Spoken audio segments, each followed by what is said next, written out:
Welcome, everyone. It is Thursday, October 21st. This is our second night with Venerable Robina Courtin on Everything is a Viewpoint.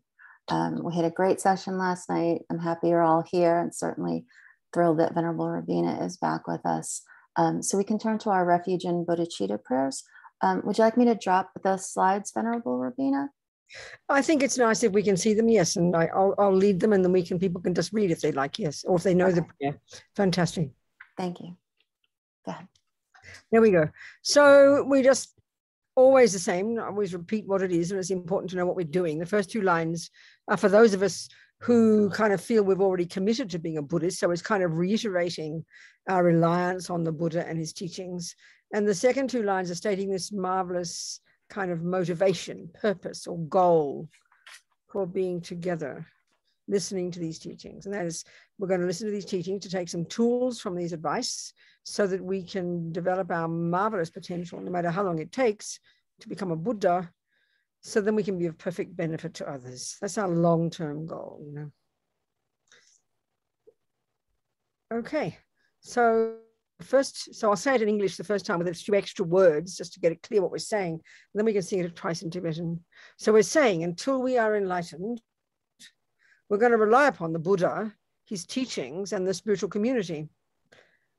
And by the virtuous karmic seeds we plant in our mind from listening to these teachings, may they eventually ripen as our Buddhahood, no matter how long it takes, so we can be of benefit to others. Sangye chadang soke chognam la janchu baru dagni kyabsu chi dagi chunyen gipa sonam ki sangye dropa shog sangye chadang soke chognam la dagi chunyen gipa sonam ki drola penche sangye dropa shog. Thank you, Gina. So we talked last night, you know, about very much the mind, how it functions, and the Buddha's very specific view. Let's go over that a bit. And then I wanted to talk more about the speech tonight, which is not so much about everything's a viewpoint, but it's something pretty powerful, you know. So I think the key thing that really stuck with me from last night, I was thinking about it again today, and someone has asked me a question, is that this key point that the Buddhist view of the mind makes, which is not the way we think about things in our culture.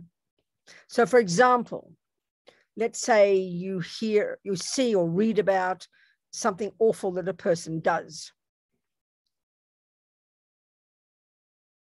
You see they did do this, they raped, they tortured, they lied, they stole, whatever it might be. Hang on. The thing is, what we don't distinguish between, we discussed this last night, the simple fact that you're seeing, indeed, you saw a person steal. I'm not even saying you're speculating. Or you saw a person punch someone in the nose. You did see that. So you can say that was a fact. I saw them punch that person in the nose. You can say that. But what we don't distinguish is between that simple fact and then the inevitable anger about that fact. We think they're the same thing. In fact, we don't really distinguish. We just assume, because you see a bad thing happen, the seeing of the bad thing equals being angry with it.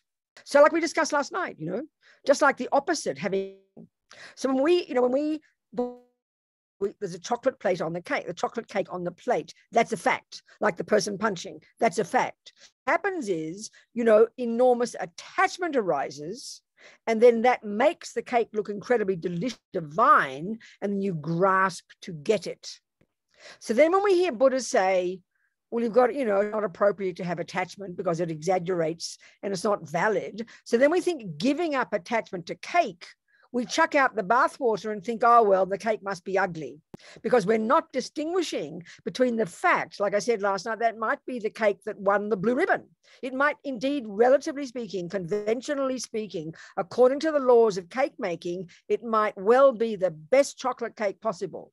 So we assume that attachment to chocolate cake, that the description of chocolate cake that attachment makes and the chocolate cake are the same. Just like we assume seeing a person punch, we assume that means you get angry. We don't see the difference. And that's the point, that if we can see the difference, that's the revelation.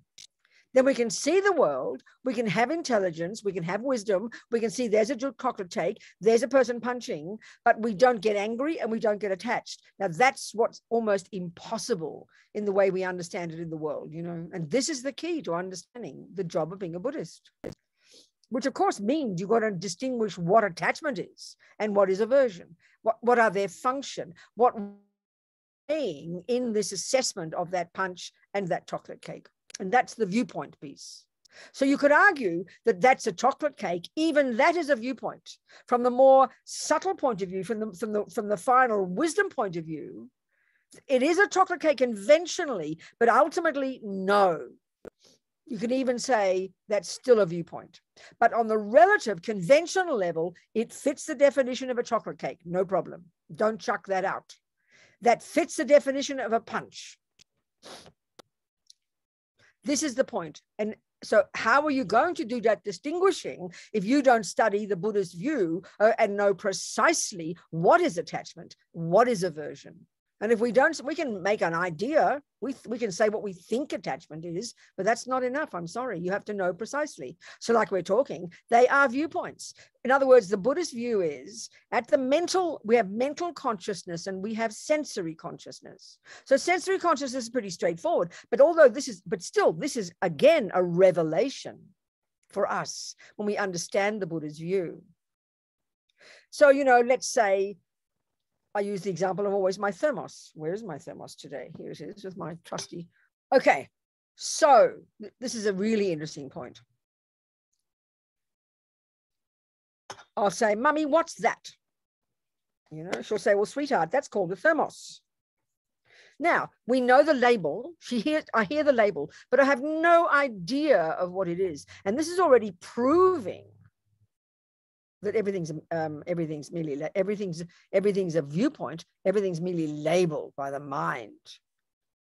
Because this is the thing, getting to emptiness now. If that were intrinsically a thermos, if that were a thermos in its bones, I wouldn't need to ask.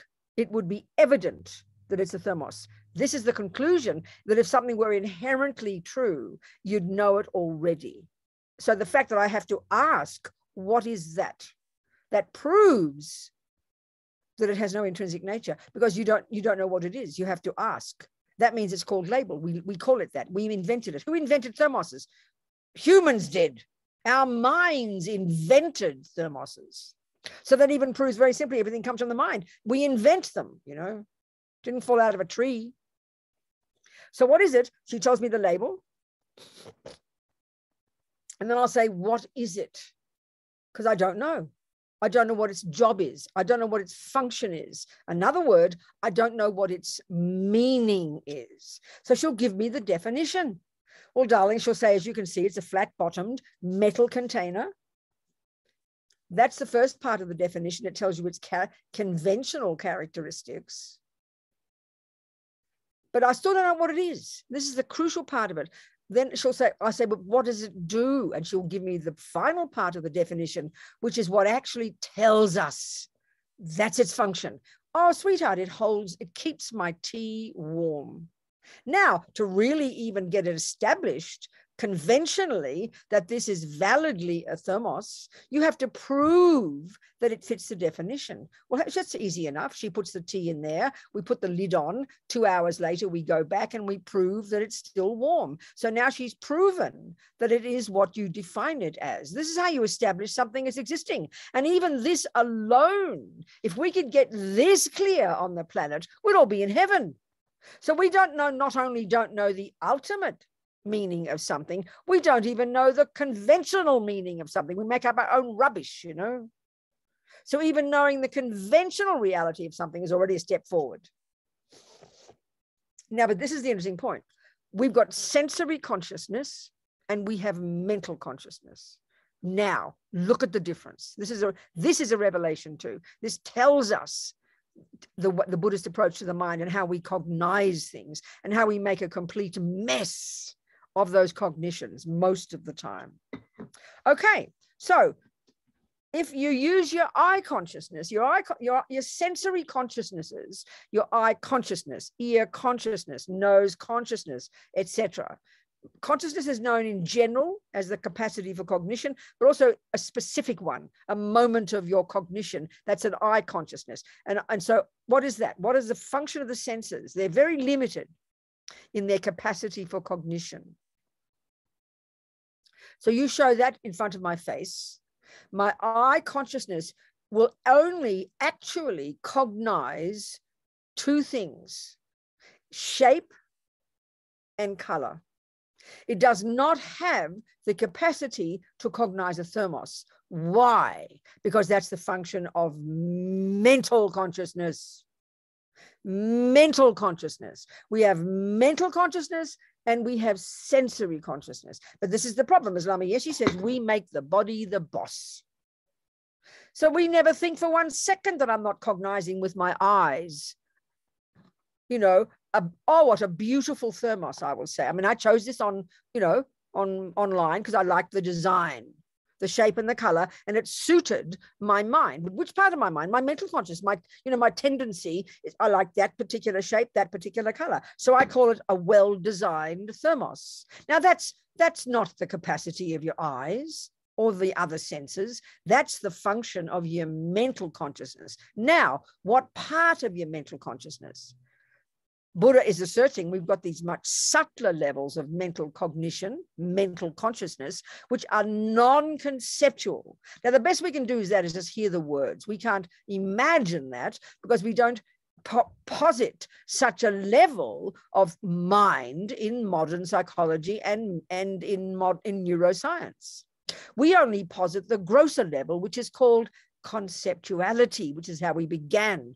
Everything is a viewpoint. We live at the level of viewpoints. We live at the level of conceptuality, thoughts, and thoughts are viewpoints. That is a thermos. It's a viewpoint. Now, it happens to be conventionally a valid viewpoint. Why? Because we've all agreed that is a thermos. This almost is proving emptiness already. It's by agreement. We call it a thermos. This is very interesting. So we live at the level of conceptuality. We live at the level of the mental consciousness. And as Lama Zopa puts it, that's where the workshop is.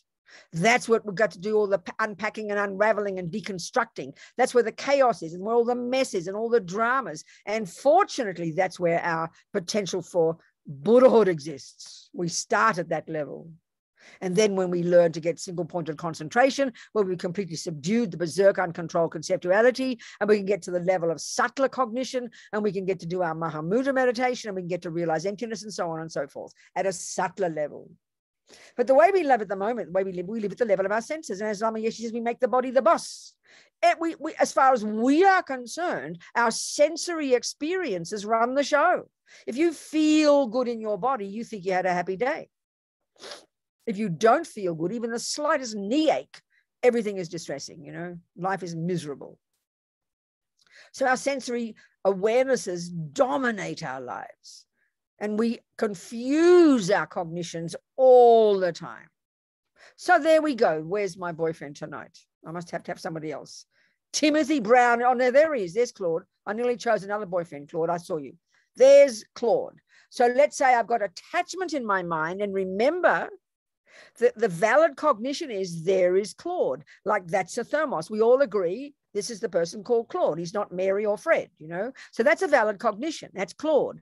But if I've got attachment for Claude, like I said before, I can't distinguish between the Claude that's there and my fantasy of Claude.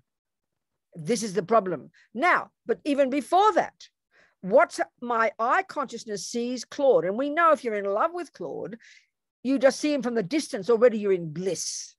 And you think you're seeing with your eyes divine, handsome Claude. You think you're seeing with your eyes a beautifully well-designed thermos. Not true.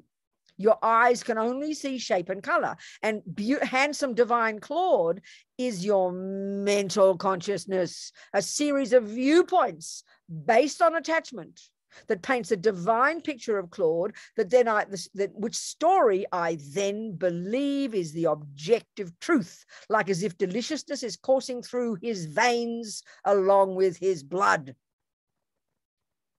This is how we live our lives. This is how we lead ourselves up garden paths. So, you know, the Buddhist analysis is pretty amazing, but we have to learn it. These words I'm saying, from the little bit that I know about Buddhism, you can't just make up this. This is Buddhist analysis. It's so brilliant, you know. So first we have to distinguish between the deluded part of our mind, which is the attachment, anger, jealousy, pride, and the valid cognitions, that is Claude, that is a punch, that is a cake, and the deluded ones. That's already the liberating. But even more powerful is we need to distinguish between the mere function of the senses and then the story that follows immediately. So I see that color and shape. Then what happens? What happens? I merely see color and shape, but within a millionth of a second, as Lama Yeshe says in Mahamudra, the mind works quicker than computers. This is not a joke, more brilliant than the best computers. Within a millionth of a second, my mental consciousness is accessed. And what's in my mental consciousness?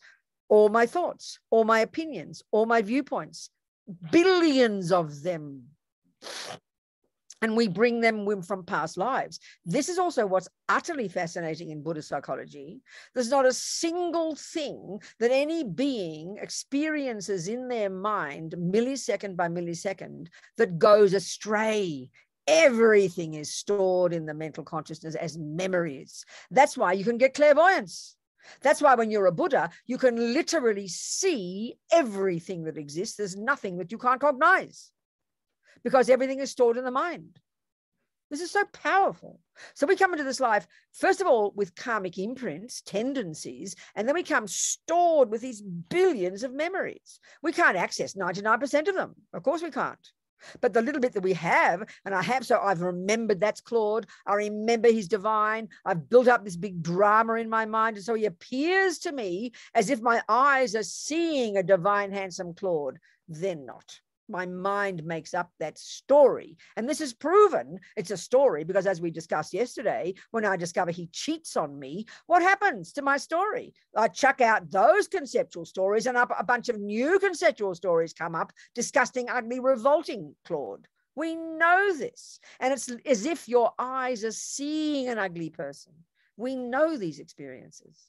So first we have to distinguish between sensory and mental. That's already incredible, which really proves that things are made up by our mind, by our mental consciousness. And then within the mental consciousness, we have to distinguish between the fantasies, the lies, the misconceptions, the nonsense, the delusions that dominate our lives, and the valid cognitions.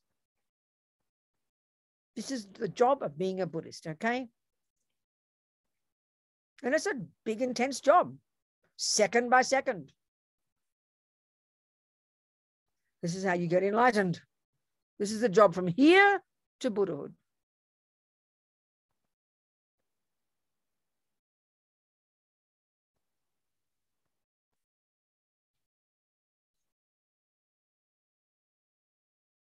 So we have to distinguish between the viewpoints. Some are valid and some are a load of rubbish.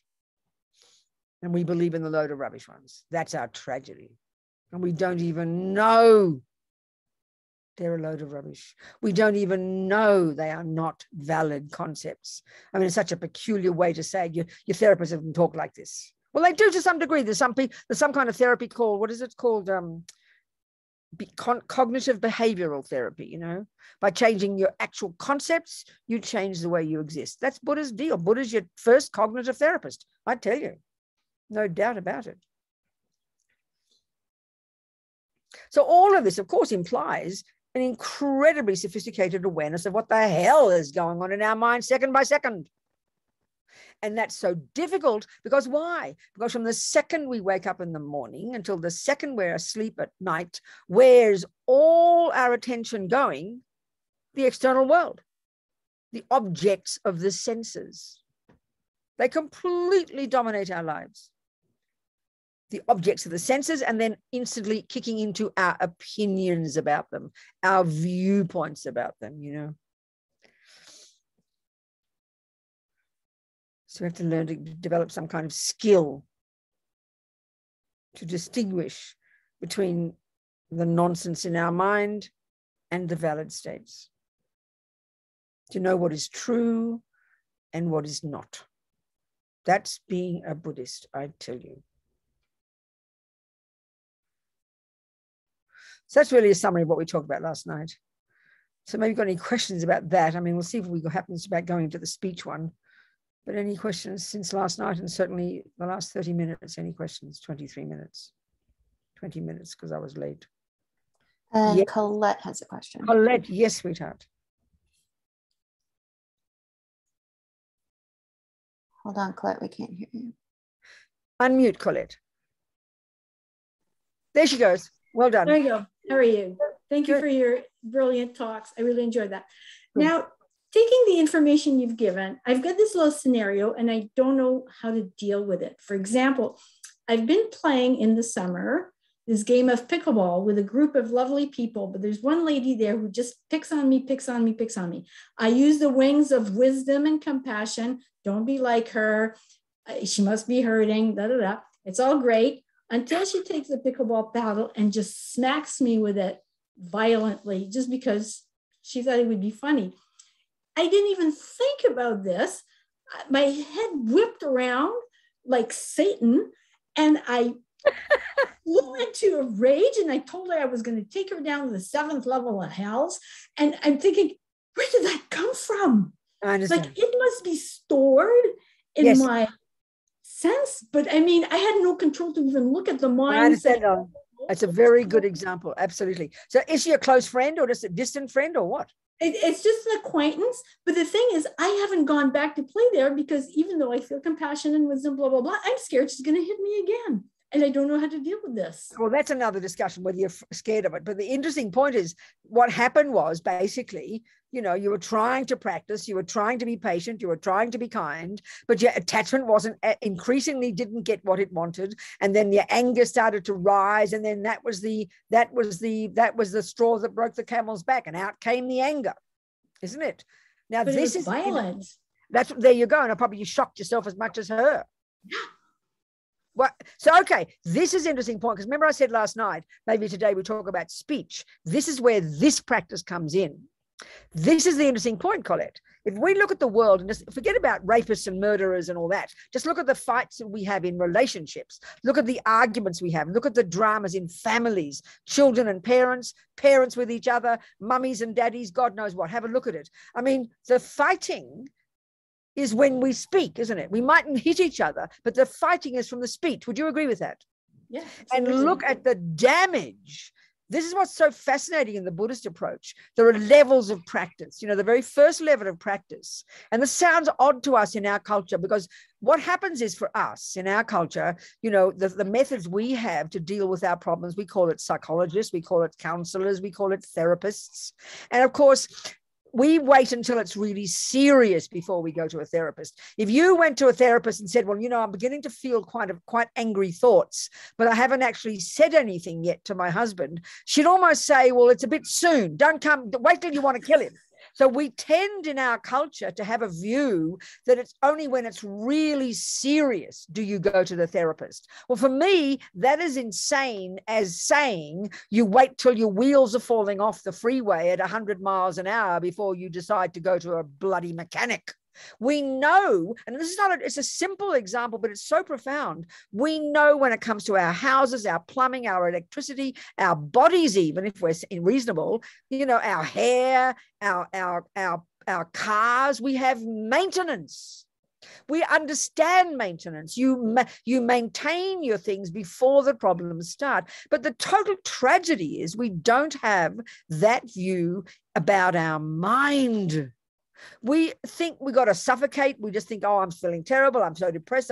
But we don't, we almost feel ashamed that we've got problems because, quite frankly, we don't have maintenance. Maybe more these days with therapy, and people have techniques But really, it's still quite shocking that we only go to the therapist, or we don't go to the therapist at all, and then you kill your husband and wonder what happened.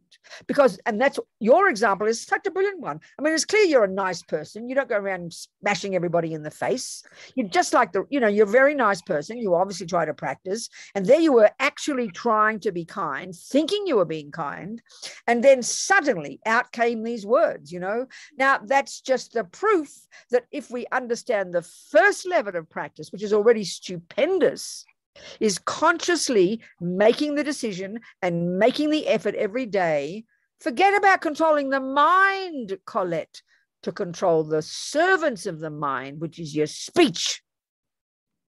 Do you hear me? And this is already a stupendous practice. It means you're using your mind, and it does also mean you're trying to control your mind, but it has to be a very proactive, intentional decision every day. I'm going to watch my speech like a hawk. And we all know when you decide to do something is when you'll do it. So the mind, then the second level of practice is when now you begin to deal with the stuff that drives our behavior. I mean, you think of the world, if we all had good behavior, there'd be no rape, no stealing, no murder. Do you understand my point? The mind is what runs it all. But this Buddhist approach, which is so marvelous, and it seems a bit sort of odd initially, we don't think about just controlling our speech.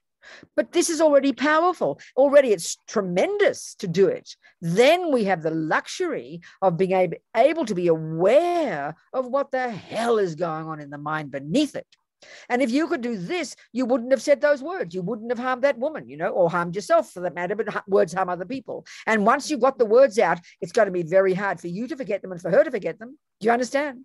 Look at families. Look at the schisms in families, in relationships. Eventually, some words are it's too much now. You can't, it's too hard to get go of it. Speech is so powerful. So it's huge, but it's fascinating, isn't it, Colette, that it shows how little we really see our mind. We mean well, but we shouldn't be despairing. It just means you've got a lot more work to do. That's all. But start with this powerful wish to control your mind, to control your speech. At least to not say the words. At least, and you do that when you do your 4 opponent powers. If you do your practice at the end of the day, you regret the stuff you've done and said to harm others. You have compassion. You do the practice, and you vow for 24 hours, for example, I will watch my speech like I will not say one negative word. It sounds kind of corny, but it is profound. Because we tend to think, I'm allowed to say what I like. Speech doesn't matter, but it's just clearly not true. Are we communicating?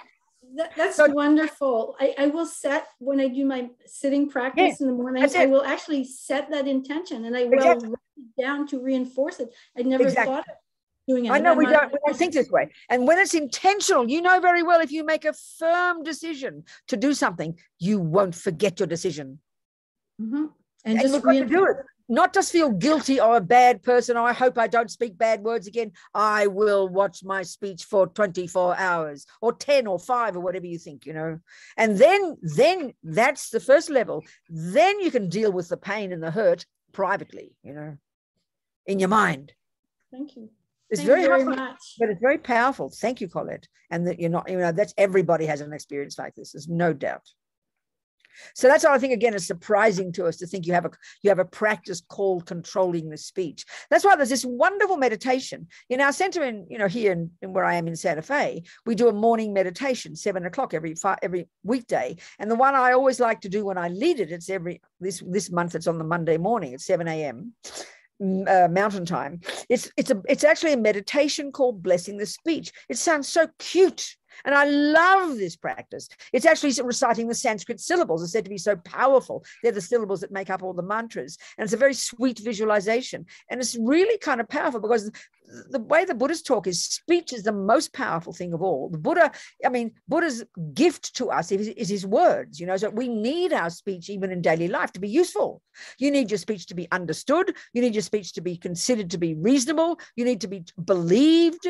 you know, and from harming in the past, from abusive speech, from lying, from gossiping, we get the consequences. So speech is really quite tremendous, you know, and we know in our lives we need good speech. If you go to even buy something in a shop, you want a person to listen to you, you know, you want a person to believe your words. So really having practices related to speech is kind of marvelous, you know. Good on you, Colette. Thank you so much. Thank you. I know it's shocking when we see our mind pop up, isn't it? It's very amazing. Okay, anybody else? Any points, please, dearest people? For the speech one, I want to talk more. If anybody have anything to say, please say it. Okay. I don't know if anyone wants to follow Colette. Christine, okay. Yes, Christine, sweetheart. Thanks. Thank you, Gina. Yeah. Christine, talk to me. This question may be one that shows my immaturity and youth. Christine, come on. Tact with speech and really knowing when something needs not be said. That's right. I am still at 45, and although right now, you know, I have a terminal illness, but yeah. I am trying to still learn tact. There you go, darling. Christine, right. I'm still trying to learn tact in what I say. Yes, and right intent of there you go, speech. sweetheart. Perfect, perfect. It's so interesting, isn't it? And it is very fascinating, speech, because we really have a view in our culture that, you know, we call it communicating, we call it sharing. And I think we then start to go overboard and we start to then think we have a right to give opinions to everybody about what they are. I think that's the thing that's, you know, and we don't have much. It's a really good point. We don't have much tact. We don't, because we don't consider that it's important. We consider we're so overwhelmed by our right to say what we want that we don't think of it, as Colette said, we don't really think of it as a very particular practice, but it's got some real meaning, hasn't it? And we learn the hard way. And so we should look, I think, another interesting point, Christine, let's look at what it is inside us. What delusion is it that drives us to be compelled to pour out our speech? Should we look at that, Christine? Absolutely. Let's do that. So first of all, there's like angry speech. That's one thing. So, you know, Colette's wonderful example. And then and that is clear, I think. I mean, in my life, speech has been anger's been my problem, and then speaking it out. I used to pride myself on saying anything I wanted whenever I wanted. And there can be a good quality. That can be a good quality to be very direct. There can be. But for me, it was always hurting other people with my speech. I maybe didn't punch too many people, but my speech can be quite heavy, you know. So I've really had to learn that one. It's very powerful. But the other one that often drives us isn't anger, but is this craving to be heard. And I think everybody has got this.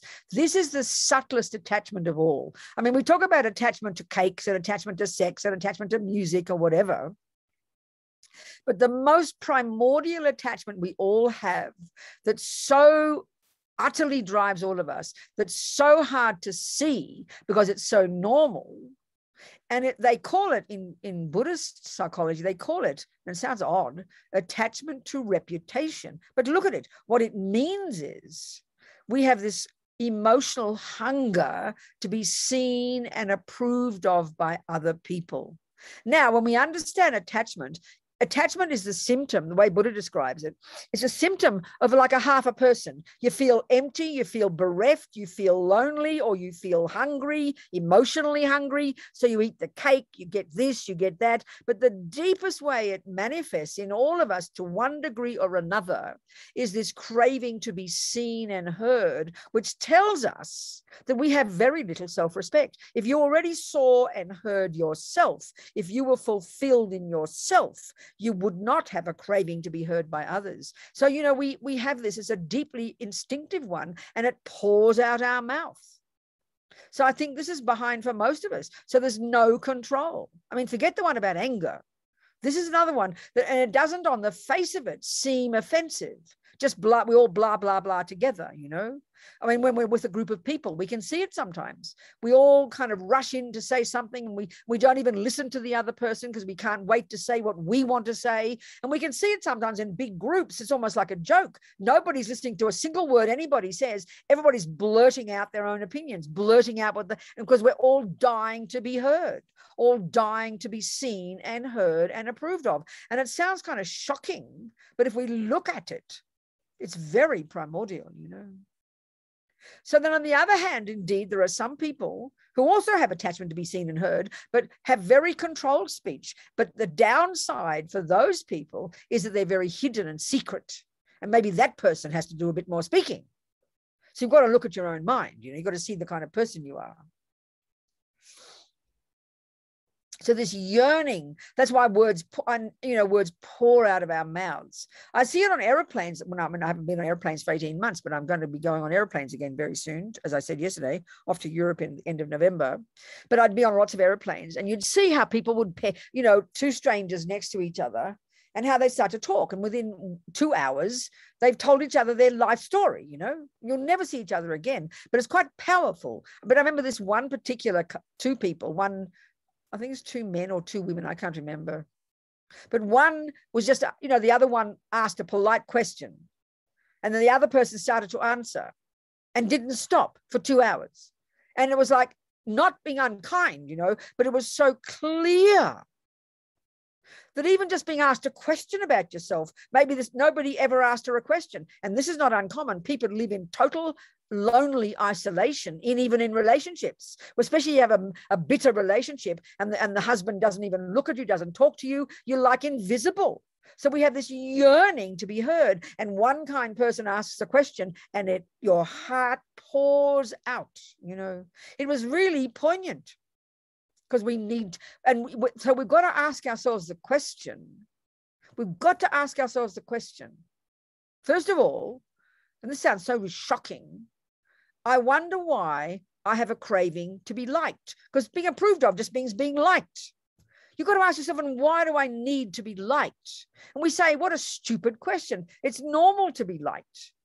But we've got to ask it, why do we have the yearning to be liked? Meaning, if you're rejected and there's the husband who hates you now and never talks to you, why is there this terrible sadness and loneliness? Because it tells us that we don't know ourselves. And I'm not trying to be corny here. We don't know how to listen to our own thoughts. We don't know what we think. We don't know what we want. We don't know what's valid. We only know that if someone smiles at us, what I just said must have been valid. So we live in dependence upon other people's opinions. I mean, it's like schizophrenic. Don't think I'm joking. This is the sadness of having attachment, which is the Buddhist analysis, you know. We're like, attachment is a symptom of just like a small person, a very tiny person with no self-respect, no sense of validity, no awareness of what they think, no understanding of who they are, no courage to think I'm doing a good job. So this is why we almost like the Buddhist approach is you're becoming your own person. Like we say, well, how we talk in the West, you know, learning to love ourselves, learning to approve of ourselves. It's a gigantic job. In the Buddha's view, this is what he means by being in samsara, quote unquote, having these unhappy states of mind. And look at the world, look at the loneliness. Loneliness is the symptom of a person who doesn't know themselves, who isn't happy with themselves. Look at us. We all think we're less. We all think we're a failure to one degree or another. And it's an enormous job to turn that around, to be happy with who we are, to be content, to be fulfilled, you know. This is the job. This is our job. And look at the sadness in relationships when people join up with another person, totally believing this is the love of my life, cannot wait to, you know, get married or become partners. And then you get rejected. And then you stay there for the next 40 years until you kill somebody. Just look at the world. I mean, look at the world, you know, because you don't even know you can make a choice. I could actually leave this relationship, we think. This is the tragedy of the victim mind. And attachment is a symptom of a victim. Join the universe, folks. This is what we all are. There's a nice saying among Tibetans that the yogis, the great meditators who've given up sex, drugs, rock and roll, you name it, they're up in the mountains meditating. But they're still thinking of what the people in the village are thinking about them.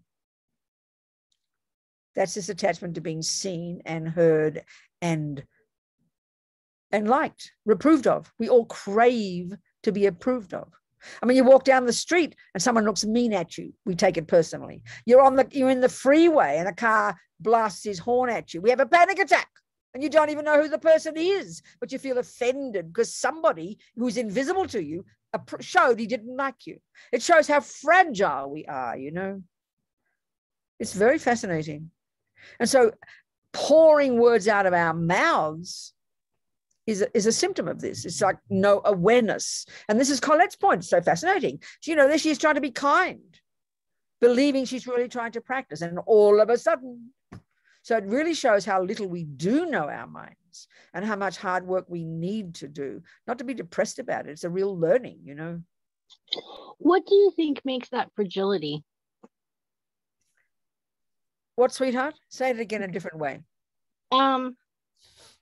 So you were talking about the fragility of our own emotion as it relates to our mind.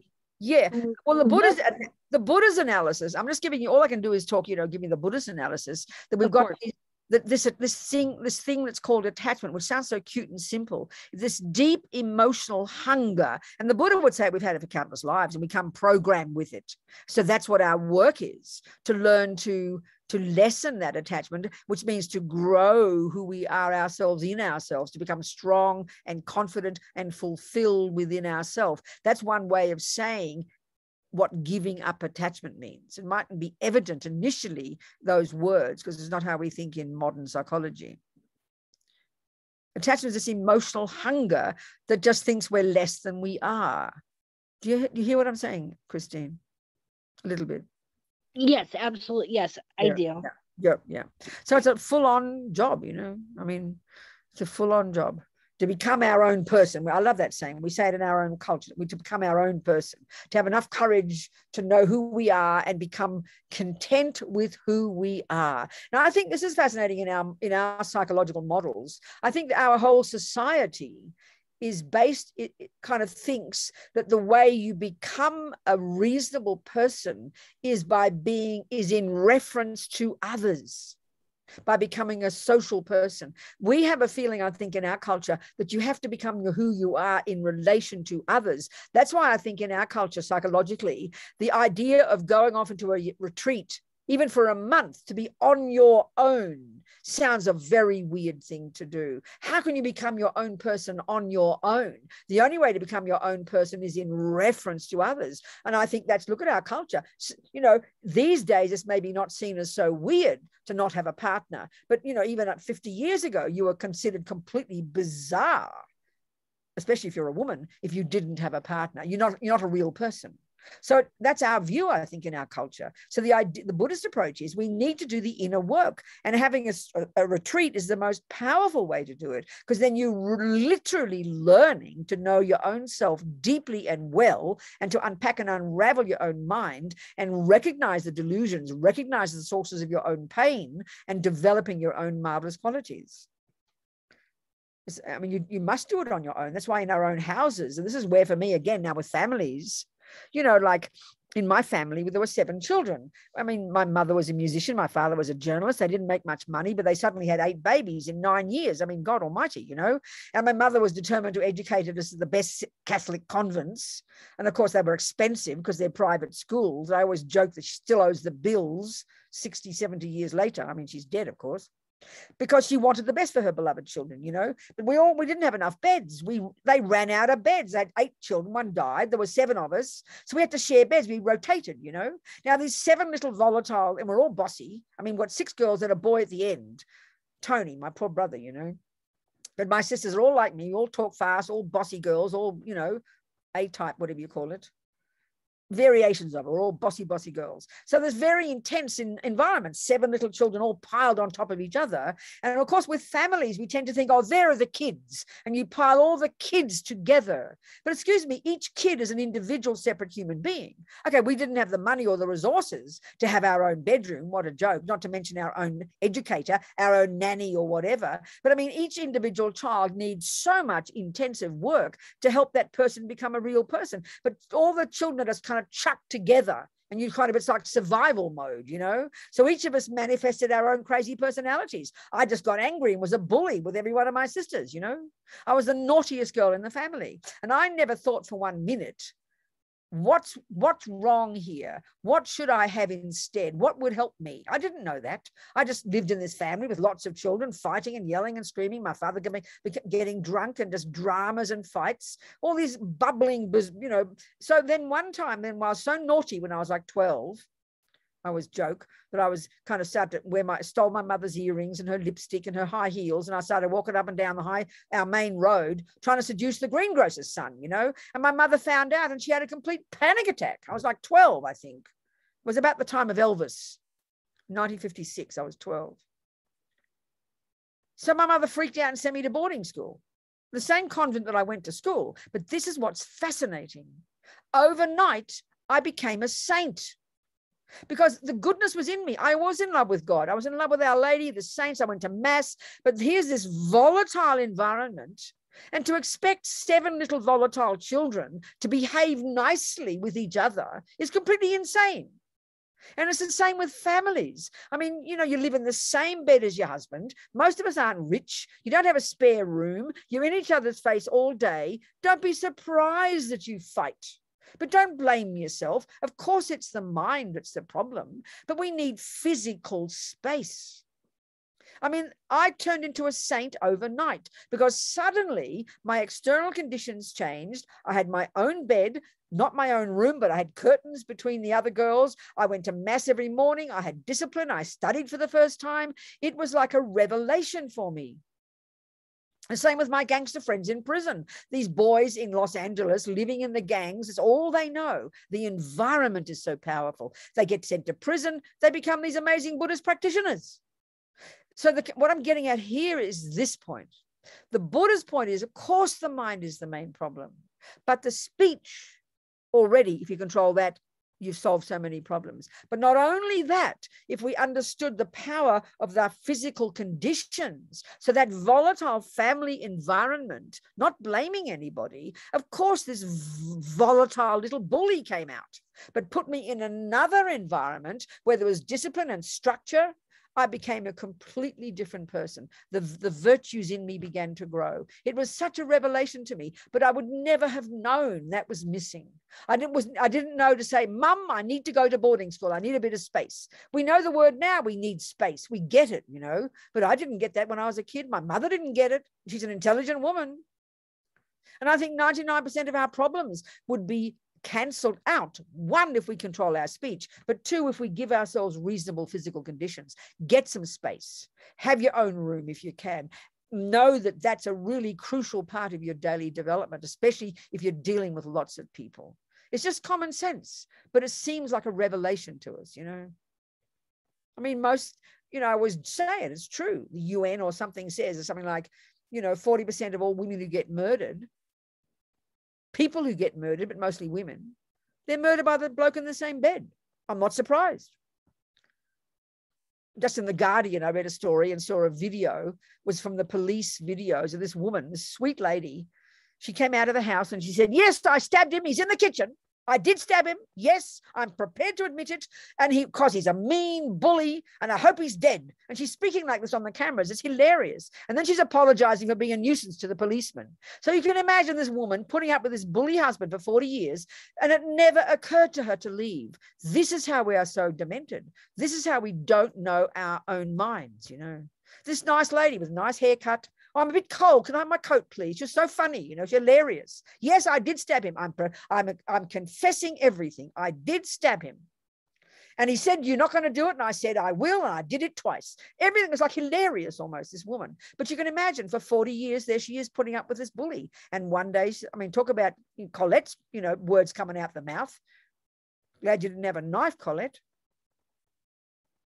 I mean, we just have no common sense. And that shows us how we have little awareness of what the hell is going on in our mind and what conditions are appropriate. If we have any self-awareness, we would realize that it's time to leave that husband, but it never occurs. So she just put up with it, and he put up with it, and they put up with it until one day she stabbed him. This is because we don't have self-awareness. It's just totally tragic, you know. So I'm saying many things here. Yes, Jay. Where's Jay gone? She disappeared. Anyway, that was all a result of your question, Christine, but not necessarily answering your questions. But there you go. In Australia, where's Jay? Are you there, Jay? Right here. Hi there. Talk to me, sweetheart. Okay. So my question is a little bit different. Okay. Everything is a viewpoint. Yep. So I have worked a lot with everything you've talked about. Yes.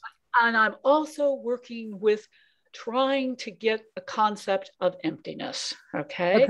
Good. And when I open myself up to that, now I'm a very pragmatic person, no mental health issues. I get slightly frightened because I start looking out here and I think, oh my word, this is an illusion. Uh-huh. This is what's really going on. I need to get beyond, being attached to all of this stuff. And I'm afraid of my sanity, that I'll lose touch with reality. Yep. And I know intellectually that's not true. Yeah, I know. It's a very good point, though, and it's not an uncommon one. It's good. Not an uncommon one, darling, and it's a really good one to be aware of, which means you are, in one sense, getting a sense of it. But somehow, what's interesting in the way they teach it is that when we really, this is why to learn, they talk about ultimate reality it's like, they often say it's not an illusion, it's like an illusion. They talk about how things are ultimately, but then they talk about that always in reference at the same time to how things exist conventionally. So by staying grounded, that there is, your name is Jai, isn't it?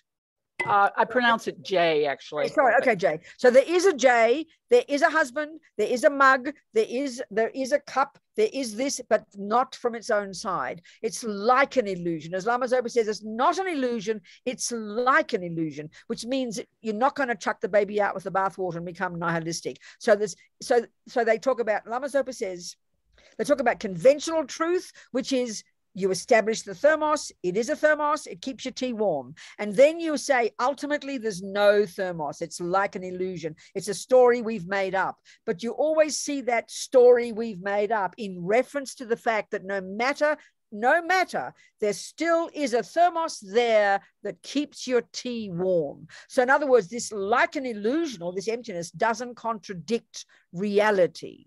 So as Lama Zopa said at one time, when you've realized the emptiness of the thermos, it's as if there is no thermos. But conventionally, there is a thermos. But what does exist is so subtle, it's as if there's no thermos. There's ways of talking about it like that keeps you grounded.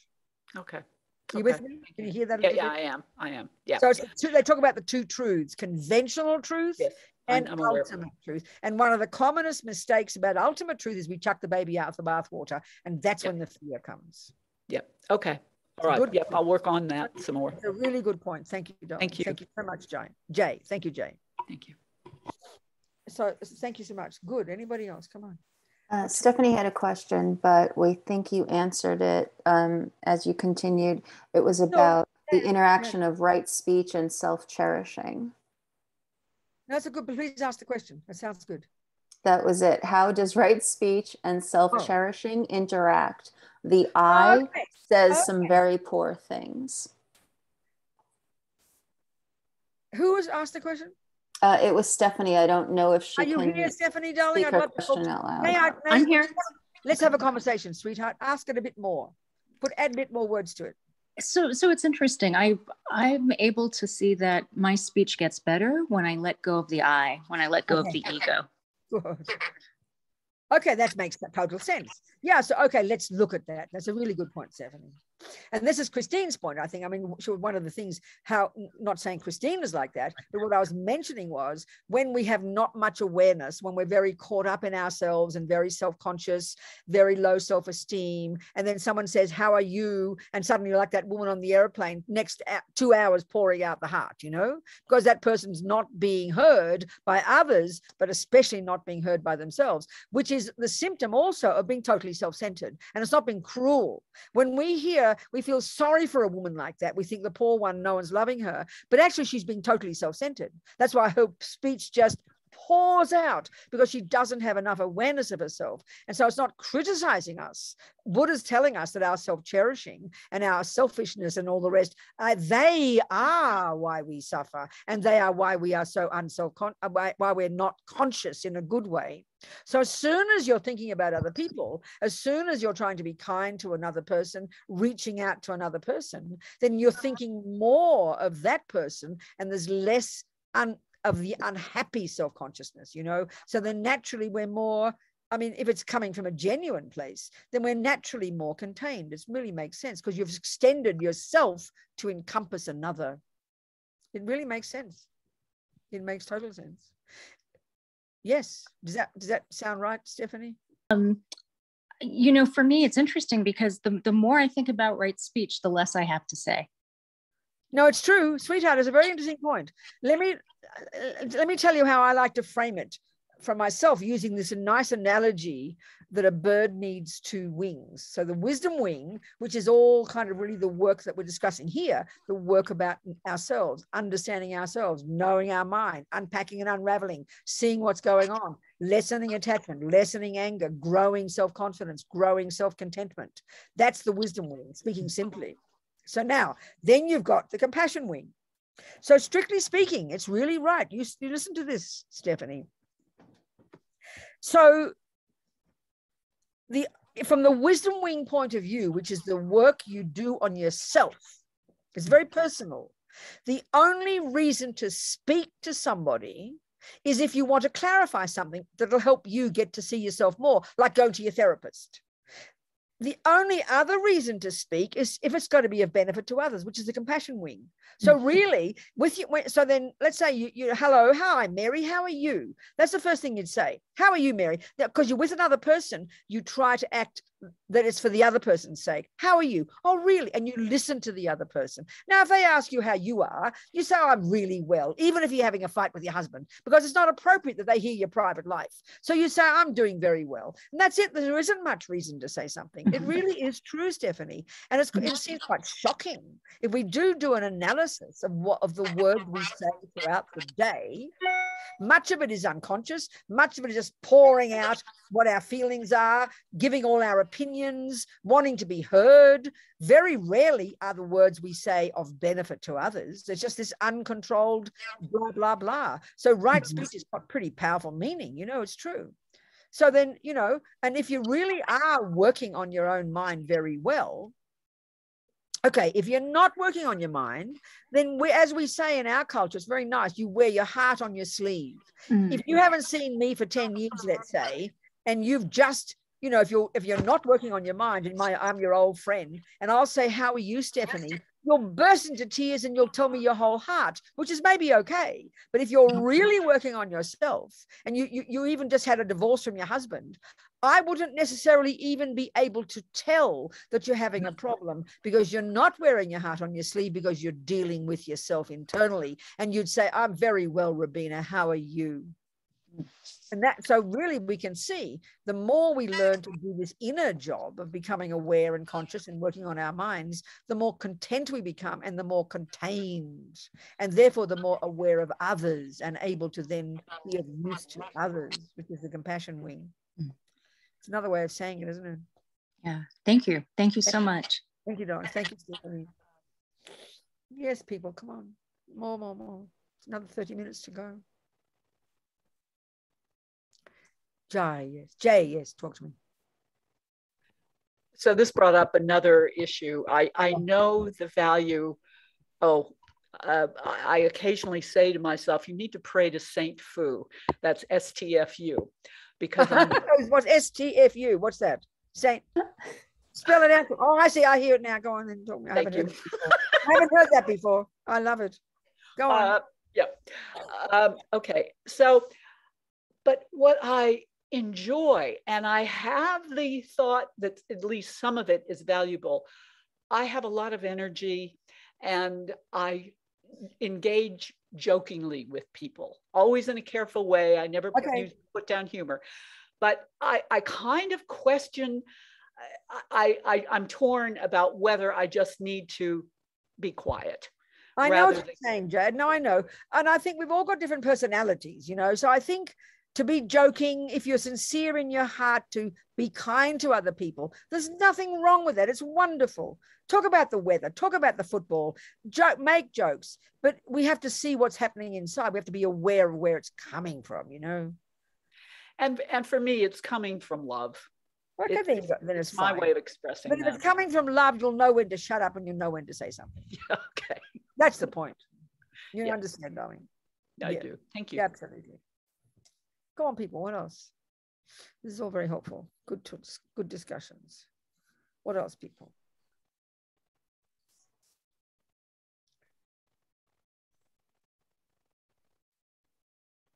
Okay.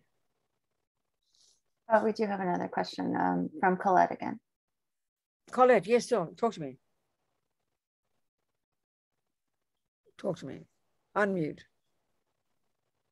So these are interesting. How do you deal with, I mean, we're in an ocean of lonely people who don't know themselves. We're just surrounded. So whenever I'm in a crowd, people are just dying to tell their story. Yeah, that's and right. I'm happy to listen. That's right. Good. But it's difficult because it gets draining if it's like coming from so many sources. And that sometimes I flee and I go hide in the bathroom because I'm overwhelmed with so much need. How do you ground yourself? I really hear you. Yeah. I hear you, Colette. It's a very important point. It's a very, very powerful point, you know. So that's where we have to know what our limitation is. We absolutely have to know. And what that means in Buddhist terms is your limitation is how much inner work you've done yourself, how much. So the Buddhist term is how much renunciation you've got. What that means, how much you've given up attachment, given up anger, which sounds kind of a very passive way of putting it. It's not the way we necessarily talk in our culture. I would say it's the more you are aware of yourself and oh dear, I'm sorry. I'll have to let it ring. It's way over there.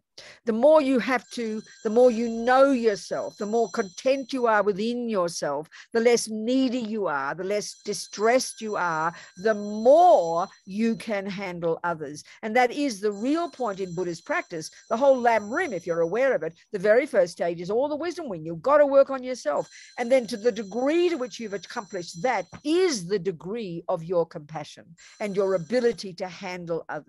So if we're still very fragile, you suddenly launch into a big group of 50 people, you can't cope, then you just don't do it. If you know, let's say you can't cope with your mother, your poor old mum, you know, I mean, because you're still so fragile, you haven't done enough work on your own mind, then you don't go near your mother. We've got to know our limitations. So when you study the Bodhisattva path and you hear the levels of incredible compassion that we are capable of, then as one of the lamas, you know, he said, you've got to be a suitable vessel for these particular level of practices. The really highly advanced levels are where you would take the blame, where you would put up with the shit, where you'd put up with the abuse because you're so advanced. It's all grist for your mill. You've got to know where you're at, which means you've got to know. It's like you go to play tennis. If you try to play tennis with Federer and you're only in grade 1, you're going to you'll be knocked out. Don't even try. So we don't think like this in spiritual teaching, but this is a really clear point in the way the Buddhist teachings are structured. First is the work on yourself. The more you're capable of this, the more you're capable of compassion. And then eventually you have this bodhicitta with this paradigm shift where you've done so much work on yourself. You've given up any load of rubbish about I. You can do anything for others and it will never disturb you. We've got to know where we're at, Colette. And it's very hard in this world because sometimes you don't have a choice. You just got to do your best. You see my point? Much wisdom. Thank you. Good. Yes, darling. Yes. And then Luann is next. Good, Luann. Yes. Yes, Luann, talk to me. Hi, Venerable. Nice to see you. This is a wonderful, wonderful talk. It's just what I needed to hear tonight. Oh, It's just last night and tonight. It's just cool. Brilliant. I just really hits the point. I have some stuff about speech, and just as an example, you know, in our culture, I mean, there's. I guess it's just saying how much renunciation I still have yet to do. But if you're living with somebody else all the time, like say your husband, and there's things that you know, you're able to let a lot of the little things that annoy you go. It's like, big deal. Who cares, right? How important is it? It's not important. But there's sometimes I feel like I need to sort of do a little pushback sometimes. Otherwise, I start getting too resentful. You know, so I almost, it's a little bit of like kind of managing my own buildup of resentment to be able to push back a little bit or say something. And I don't know. I don't feel, anyway, I know. This is a minefield, Luann. I mean, I don't know how people manage to live with each other, frankly. I mean, I always joke and say if I had a husband and children, they'd be dead husbands and dead children. I moved into my own room. I now have my own room. It helps a lot, honestly. My son moved out. My son is gone, and I moved into his room. So there you go, darling. I think it helps. It's just so intelligent. It's almost like expecting too much from ordinary people. Even if you're working on your mind, it's the most incredible practice to be able to really practice properly and really work on your own mind and really learn to separate yourself from the other person's stuff. I mean, you've got to find ways where but it can become so manipulative. I mean, when you hear, I don't know, it's a minefield. So give an example. I mean, yes, you see, if we really understand the Buddhist teachings deeply and you're really practicing properly, which is pretty intense, every time the other person does or says something that is the trigger for you to be angry, I mean, you have to see that it's your anger. You have to see it's your anger. And then, of course, if the person is even, you know, like, that's the wisdom wing work. And the logic is this: the more we work on our own attachment and own anger, then whatever the husband does, it will be water off a duck's back if your delusions aren't there. So the trouble is living with another person. They're triggering your delusions every damn day. So it's almost too much to bear. But that's what happens in most couples. You start to negotiate. Well, I'll work on my mind if you work on your mind, and you do this if I don't do that. It becomes exhausting to do this. I mean, you know, and then if it gets to the point where your husband's beating you up, well, you got to bloody well leave, honey. I mean, I'm just sort of talking. You understand? Of course, of course. I mean, and this is where, of course, if you don't even have the luxury to leave, then even that becomes your practice, which sounds so intense. So if you're really practicing, whereas, you know, you say, well, at a certain point, I'm sorry, I've got to say something. So then you got to work out what's reasonable. You got to, I mean, I'll put it this way. For example, years ago, when I ran our prison project, we had an organization. I was the boss. And we had about 9 full-time staff. And I had some, you know, pretty wonderful people working for me, pretty crazy people. It was pretty intense. People working 40, 60 hours a week, really working hard. So naturally what happens, people fight. This is normal human beings, you know. And Mary, I'm making up names now. Mary would come to me and say, Fred did this and Fred did that. And then Fred would come to me and say, Mary did this and Mary did that. And I'd say, I understand that. This is going to happen. But I would always insist as much as you can. That's what Fred did. But what's your role? What's your mind doing? Work on your own mind. I never encourage them to mediate, to talk to each other. Because when you talk to each other, it's like, you did this and I'm feeling this way, and we feel it's valid. But basically you're blaming the other person for you getting annoyed. Your hubby slurps his tea. I mean, I'd practically kill my husband if he slurped his tea every day. But, you know, he's allowed to slurp his bloody tea. But, you know, we get it. The smallest things can make us crazy. This is why living with other human beings when you're an ordinary person is pretty full on. So I'm glad you've got your own room. Me too, baby. Me too. Just talk. Me too. The courage and I find, got. it's hard to. We've got to see our own mind. What, darling? Say it again. What? I'm just saying about you know, in our culture, it's like, you know, you know, sometimes you're encouraged to just like try to figure out to say your truth in the kindest way possible to somebody without saying it mean, but say what you mean, but don't say it mean. And you know, And I yet understand. I've done that recently. I recently had an editor who I've been working with for 2 years, and she just kept flaking on me at the middle of deadlines. And I decided to finally say something. And but that's different. Now, honey, that's different. That's a professional relationship. And if the person isn't doing their job, it is appropriate to do something. So with your husband, if what he does is outside his job description of husband, then you are right to point it out. That's different. That's professional and different, but it can't come from anger. You can't put up with a person if she's not doing her job properly. You must say something. So you've got to see the difference between being angry and then seeing, well, you're not doing your part of the deal. If your husband's not fulfilling his contract, then it's right to say something, but not out of anger. Not from anger. That's the part. Thank you for that distinction. Yeah, thank you for that distinction. Big distinction. That's very helpful. That's Otherwise, helpful it's passivity. You just put up with your editor because you think you're being patient. That's absurd. No. Your editor's not doing their job, and you should fire them. So if your husband doesn't do his job, she fired me. She fired me for saying something, but whatever. Whatever. She already got paid. She already got paid, so she was ready to leave anyway. So anyway, and with your husband too. Now, if you know there's some karma there between you and the husband, and you know it's worthwhile you being there, and you know it's your practice, then you can love him for who he is. I mean, I always talk about a friend of my mum. You know, my mother had an alcoholic husband, my darling daddy, whom I adore. And then one of her best, and she was a Catholic, and one of her best friends, Sheila. I mean, I loved Sheila. It's this working class woman over the other side of town who had this dreadful Reg, who was this drunken, horrible husband who beat up his 5 sons and his wife, Sheila. But Sheila was in love with God. She lived on 80 Marlboros a day and bread and butter and cups of tea. She was an amazing woman. I just adored Sheila. I'd go, and she had 5 sons, so that was part of the reason I liked going over to her house. But I mean, she had this dreadful husband, in the most classic way, a dreadful husband. He'd come home from, you know, at lunchtime drunk, and he'd jump into bed and jump on top of her. But Sheila, it was truly water off a duck's back. She knew that God was in Reg. She knew God was in everybody, and she loved Reg for who he was. Now, you can't pretend to be happy when you're living like that. And she was his hilarious, wonderful woman who I adored to be with. She was the most amazing example. It was nothing to her. Reg was one of her boys, you know, and if she never thought to leave Reg, but she loved him for who he was and believed God was in everybody, and she was unaffected, and that's a truth. So if you like that, then you put up with your rubbish husband and whatever else, you know. But I mean, who's like that? We got to see where we're at, you know. We've got to see where we're at. And if people had enough common sense and left their husband, you'd be 40% more women on the planet. I understand. Thank you. Very helpful. I'm going to stay in my own room.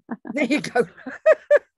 And then, I mean, the thing is, when we fall in love with somebody and we marry them or whatever we do, because there's attachment, we then think, well, I can show everything. I can fart and pee on him and do everything because he loves me. It's too much for human beings to bear. We're ordinary humans. So this is why I think the aristocrats are very sensible, like in The Crown. They have their own damn bedrooms. So, you know, if you hop into bed to each other, you have a lovely time, and then you go and fart and snore on your own bed, and it's too much to expect ordinary people to put up with rubbish. We want to be seen. I want to see my husband look beautiful one day, not just smelly and farty. I mean, we're human beings, you know. We're so naive with our expectations of each other. We're so ridiculous. Anyway, I can't imagine how anybody would live in the same bed as anybody else. I know as a kid, I must have very strong monastic karma. When I was a kid, people talk about getting married, and I try not to say anything, but I thought, how could they live in the same bed as another person all day? I mean, I get claustrophobia thinking about it. So we've obviously got different karma. It's good for me to be a nun, I promise. Anyway, I'm glad you got your own room, Luann. Well done, girl. Anyway, I say funny things. I know that. Yes, Claude, what's happening? No, I was just going to tell Luann, me and my wife have been sleeping in different beds for 13 years. And we made the decision, in order for us to be at our best, we need to get good sleep. She snores, I snore. There you go. I can't imagine it, I tell you. And we just said, in order for us to be of benefit to That's right. our sons, Have your own space. we need to be rested and well There you go. for the end of the day. So sensible. Well done, Claude. Well done, darling. Thanks for that. I know, it's very fascinating. So go on, people. Any more questions? Yeah, there's a question from Hannah. I'm not sure if she can speak it. She typed it out in the chat, so I might have to read it out for her, but we'll give a second to see if she can chime in. Hannah? Yeah. Are you there, Hannah? Hello. Hi. Hi. Yeah. Okay. So my question is that in regard to what you were saying earlier about not knowing the self. Yes, darling. Yes. And that, you know, and that urge to speak about the self. Yes. And to fill the silence. Yeah. You know, in some way. Yes. So I've noticed, like, about 6 months ago, I started really experiencing more strongly than I ever have, very intense periods sometimes of embarrassment, like halfway through maybe sharing something or talking in a group. Yeah, right. And the embarrassment, the self-conscious feeling and embarrassment is so intense that I can no longer think, let alone speak. So I'll often stop mid-sentence. I understand, Hannah. I hear with you, people looking at me. Yeah. Seriously, that I hear you. And so what I often feel is, like, what I noticed more recently with that, because I've had nothing to do, obviously, but just watch it when it happens. That's right. But there is this really strong contradiction in that. Like, so this part going, see me. Yeah, that's right. See me, and this other part going, don't you dare see me. I hear you, Hannah. It's very fascinating, darling. So how are you interpreting it to yourself? How are you understanding it? How are you processing it? Well, the only thing that I can really come to, I think this is it's interesting speaking to you, because you keep bringing up topics where I have not been able to move with the processing. Yes. But so my intellectual understanding is just that there's this self-identity that really doesn't care whether it's being seen or not seen, as long as there's still an I, and that the closer that I get to knowing myself and having the courage to just be me and be disliked. It's a book I read recently, The Courage to Be Disliked. Exactly. The closer that I get to that, I seem to be throwing up from within me blocks. The other one. No, I hear it, sweetheart. I really do hear it. I really do hear it. I really do hear it. And this is, one other word for it. Isn't that what people call, I'm a shy person? And when people look at you, you blush and you feel terribly self-conscious. Is it that kind of feeling? Yeah, it is. And it's not something that I'm totally unfamiliar with, but I've never experienced to degrees like this, where I cannot even think, let alone get out a word. That's so fascinating, isn't it? No, I think it is just, it is too, it seems to be like it's a symptom of you are doing the work, you know? Sometimes they say, even in the classical Indian texts, that when you start to learn, say, this particular meditation technique, they say one of the signs of success, even in the early stages, is that you think your mind is getting worse. But your mind is not getting worse. You're just becoming conscious of what the hell is going on inside you, Hannah. So you kind of, you're experiencing it in more intense ways. And another way to put it, I always quote this story. A friend of mine who's a serious meditator, he's done 3-year retreats, 4-year retreats. He's a monk, serious Australian guy. He's a serious practitioner, really working on his mind.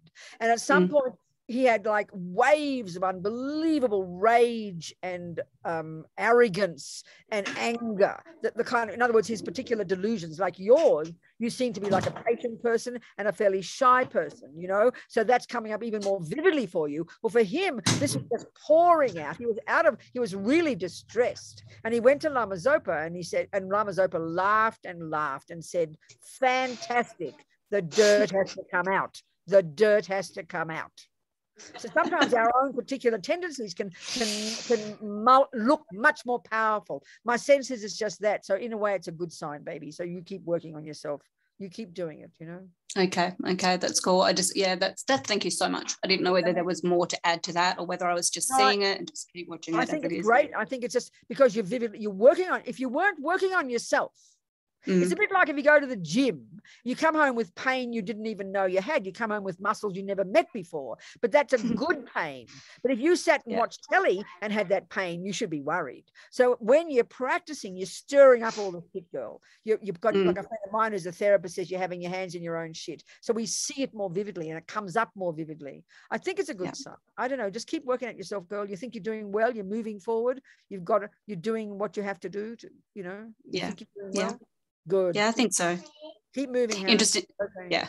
Go on. Thank you so much. Say that again. What? I was just going to say it's interesting, the analogy that you just used, because I actually do spend way too much time in front of the TV and get really sore. Okay. So, you know, I hear that, universe. All right. There you go. There you go. Keep moving, Hannah. It's all right, sweetheart. Thank you so much. Thank you. Anybody else? 22. We have 8 minutes before we finish our session. Been very delicious these 2 days. Been very interesting. People's experiences. Thank you so much, everybody. What else? Nothing. Nothing at all. That's good. That's okay. So, okay, just to summarize then. Just to summarize. You know, this, we can see from all these words that it's kind of common. So much, you know, you mightn't be a Buddhist, you mightn't even be using Buddhist methods. But because I think the Buddha, when we put him really down, we talk about him in very down-to-earth way, which is how Lama Yeshe did from the very beginning. You know, if you talk in a classical Tibetan or Indian way, the cultures are so different. We can hardly hear what Buddha's saying. So when you put in your own words, we can see it's universal. We can see it's not religion. It's not something you believe in. It's this incredible understanding of the human mind, you know, it's what we're hungry for. So, of course, I'm using the specific Buddhist approach, talking about the delusions as opposed to the virtues, and, you know, just framing it in that way, which is the Buddhist one. And, of course, the Buddhist approach is that we are this work in progress. You know, as Lama Zopa says, we can mold our mind into any shape we like. It's an ongoing process. It's like there are skills there, there's methodology there. It's tried and tested for 2,000 plus years, you know, so it's kind of encouraging. I mean, we tend to think in our culture, we're rather arrogant that, you know, Mr. Freud began the job of working on the mind and therapy and the rest. Well, I mean, as His Holiness the Dalai Lama points out, it was these amazing Indians before the Buddha. They're the ones who began the investigation into the nature of self. They're the ones who came up with this amazing model of the mind, not coming from watching the brain, but from internally observing the actual subjective cognitive process itself. It's like incredibly brilliant, you know, and it's amazing. It's more than 3,000 years old. It's extraordinary. And then Buddha went as far as he could go in that system and then diverge in his own direction. So there's been this incredible knowledge in the world, and it's only now in the West, with His Holiness the Dalai Lama having all these conferences with all the scientists and then, you know, the people. And there's now in the West, the arrogant scientists, you know, we think we're the ants' pants, discovering there's some amazing wisdom in other parts of the world. I mean, what do we know about India and China? Nothing. You go back to the Greeks, that's about it, isn't it? Nothing wrong with the Greeks, but so we're now opening our minds, and there's more and more awareness now, and more people appreciating the Buddhist view of the mind. You know, it's very fascinating. It's great. Communication, it's good. So we have to learn to be our own therapists, as Lama Yeshe puts it. And the thing is that I found encouraging from the very beginning when I first heard the Buddhist teachings in Australia from Lama Yeshe and Lama Zopa at Chen Institute in Queensland when I was 31 or something. I remember I didn't understand 90% of what they were saying, but I got that we've got this marvelous potential, that we've got this incredible potential, that there's nothing set in stone. Whereas the way ego feels and why we despair so terribly is because we think we're set in stone. This is who I am and there's nothing I can do about it. There's no view like that in Buddhism, and that should give us such courage, you know, that no matter how bad things get, we've got this marvelous potential and we can do the work. It's internal. And it's incredible. And we can do that and get such courage. You know, that's the wisdom wing. Then to that degree, we can be beneficial to others. The bird needs 2 wings. So that's all I've got to say, you folks. That's enough. What do you think, Gina? Time to go.